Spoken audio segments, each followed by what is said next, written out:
The arc length of arc QP of the circle below is 11. By the way, arc length is given by the formula arc length equals radius times central angle.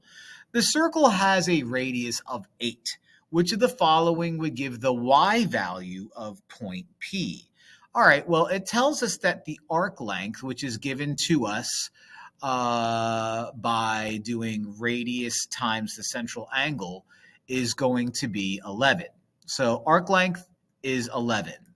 That's going to equal a radius of 8 times the central of angle of theta, which we don't know. So theta is 11 over 8.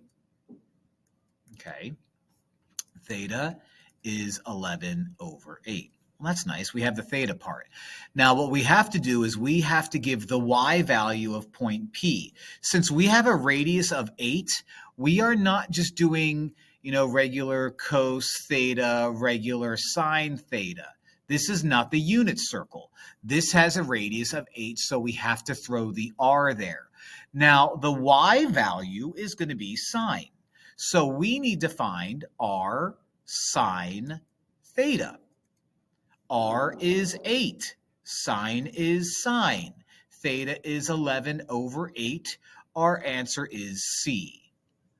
Okay, so kind of a different problem, kind of a unique problem. You have to remember what the arc length is, which not everybody does, but there you have it. It's a radius times central angle, and then the rest is up to you. Power is yours. Captain Planet. Hope this helps.